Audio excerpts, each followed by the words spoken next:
Lee Gates is a stock news anchor on a well-known American TV show called Money Monster.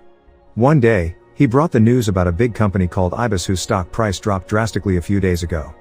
The loss of the company's shares even reached $800 million and became a trending topic on all American TV stations. The owner of IBIS, named Walt, announced that the stock price decline was just a mistake by the company's system.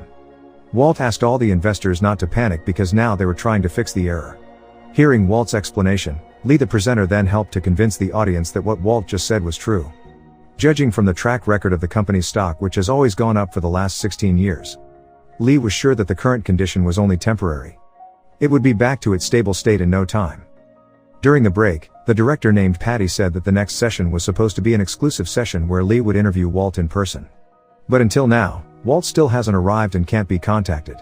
Diane, Walt's spokesperson, said that she would replace Walt until he arrived there to answer all the questions. The program resumed after the break. Meanwhile, on the outside, a mysterious man can be seen carrying a package into the studio where the Money Monster program was taking place. The man secretly watched Lee from behind, but when Lee realized his appearance, suddenly the man took a gun from his back and shot it in the middle of live TV. Don't move. Oh, Jesus! Jesus! Turn the cameras on or I'm gonna shoot him in his head! What do you want me to do? Put it up. We live? Yeah. The man with the gun was Kyle Budwell. He told Lee to open the package.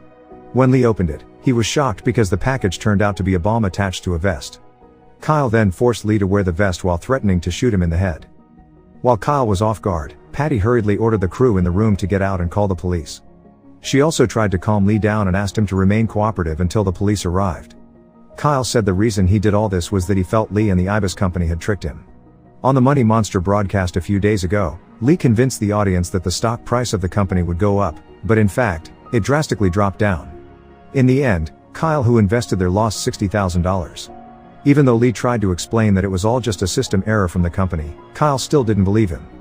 Kyle believed that IBIS had taken away more investors' money. Lee then offered a deal where he will repay all the money Kyle had invested in IBIS and promised not to call the police as long as Kyle stopped his lunacy. Kyle refused the offer. He just wanted to directly talk with Walt, the owner of IBIS. For Lee or everyone there, $60,000 may be a just small amount, but for people like Kyle and the low middle class investors out there who are also scammed, that amount might be everything they had. In the waiting room, Diane watched the hostage broadcast. She then immediately returned to the IBIS office to find out where her boss is. Not long after, the police came and immediately evacuated everyone in the studio. He's as sick about this as anybody else.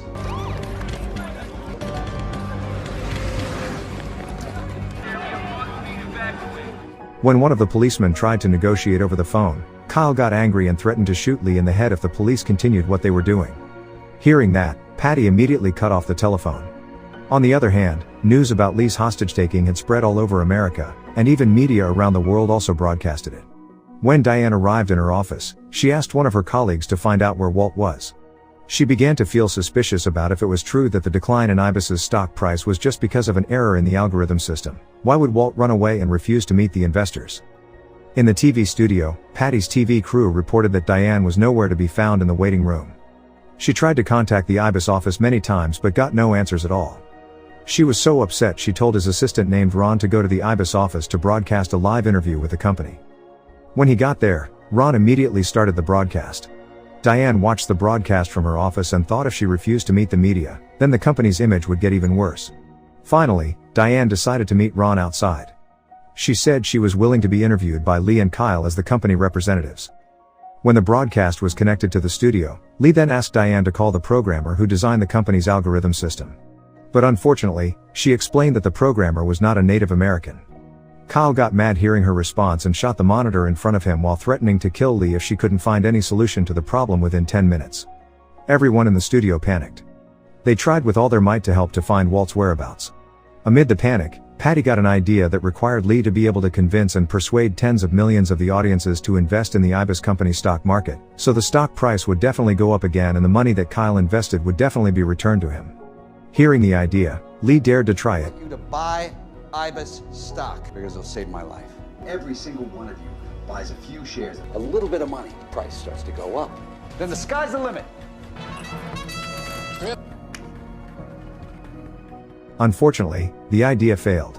Even though Lee had pleaded to the public that their investment would save his life, Ibis's stock price didn't blow up but instead got even lower than before. Lee was really disappointed. Despite his fame as a TV presenter, nobody really cared about him. Not long after, Diane got the news about Walt's whereabouts.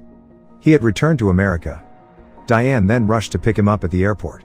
While waiting for him, Diane called the company programmer and asked for an explanation about what caused the error in the IBIS algorithm system. But strangely, the programmer explained that this was not caused by a system error. He suspected that the decline in IBIS's stock must have been due to someone manipulating the data. When Walt arrived, he told Diane to escort him to hide in the federal building until things were settled.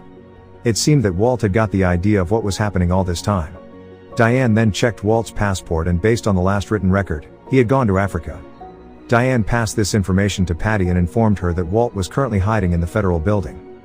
Outside the TV studio, police officers were seen analyzing the bomb in Lee's vest. From their analysis, the only way to detonate the bomb without making it explode is to shoot the bomb trigger located beside the vest. After a long discussion, the police decided to shoot the trigger even though it would endanger Lee with a gunshot wound. The sniper team will sneak into the studio while Kyle was off guard to avoid alerting him.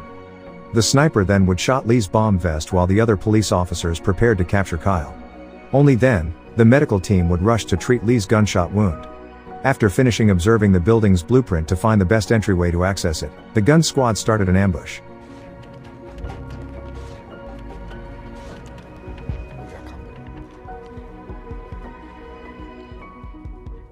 You're the last man to camera. In the studio, Patty asked her crew to find out about Walt's activities during his visit to Africa.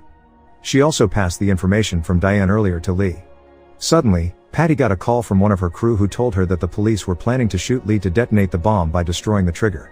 Patty had a dilemma thinking if the police missed the shot, then instead of being killed by Kyle, Lee could be killed by being shot by the police. To save his colleague's life, Patty ordered Lee to get out of the studio to find Walt in the federal building, requiring him to pass through the crowd so that the police wouldn't be able to shoot him freely. Lee managed to dodge the shot. He then told Kyle about Walt's whereabouts and asked him to cooperate because he had no other choice. Both of them then got out of the building and went to the federal building. They were always watched by the police along the way. Even though the police had tried to secure the road, people still deliberately approached the two of them. While walking to the federal building, Kyle suddenly told Lee that the vest that he was wearing right now was not real. That bomb-like box in his vest was just a lump of clay. Lee was about to get angry, but seeing everyone who was watching them through the broadcast that thought the bomb was a real deal, Lee told Kyle to stick to the plan and act like it was a real bomb. On the other side of the road, Patty and her crew were also following the two of them. Due to traffic jams, Patty then ordered Ron to deliver a microphone so he could talk while communicating with Lee. People seemed to start getting restless watching this hostage incident. Some of them were feeling sympathetic, some thought this was all but a setup, and some were happy to see Lee taken as a hostage because they felt what Kyle felt. They hated the TV stations that often lied to them. The people even asked Kyle to blow up the bomb to make the show even more exciting. Seeing the crowd, Kyle panicked until when Ron approached him, his reflex shot Ron in the arm. Everyone was shocked, but Lee told him to keep going. In the TV crew van, after a long search for information, one of the crew discovered shocking information that some time ago, Walt had bought a mine in Africa using the stock money from investors, but the mine was forced to close due to protests from local Africans. Inside the federal building, Walt witnessed the news about Lee and Kyle who were on their way to his place. Walt realized that Diane had betrayed him by informing his whereabouts. He hurriedly left the building. But when he came out, Lee successfully captured him. Lee then showed all the evidence of Walt's fraud that Diane had found, starting with the purchase of a mine in Africa, to the photo showing him bribing. Seeing all the evidence, Walt still didn't want to admit the crime he had done. Kyle got annoyed and then ordered Lee to put his bomb vest on Walt and threatened him to admit his crime or he will detonate the bomb. Kyle's threat was a success. Walt finally admitted all his crimes. Hearing Walt's confession, Kyle felt so relieved that all his effort was not in vain. He managed to prove the fraud of the IBIS company. He then asked Walt to apologize publicly to all scammed investors, but Walt refused. He instead said that it was Kyle's fault to invest in his company. Hearing that, Kyle's anger exploded. Kyle, don't. Oh, fuck, don't! Call an ambulance! Get him an ambulance! Get him an ambulance! Kyle died right in front of Lee's eyes. The news of the death was spread all over America. Hearing all that news made Lee heartbroken. For him, Kyle was not a criminal. He was a person that man up when everyone kept silent. He was ashamed of himself. All he had done on live TV was mostly a lie. He finally realized the camera in front of him all this time was not just an ordinary lens but the eyes of the people who watched his news. With deep moral responsibility, Lee decided to stop being a TV news anchor.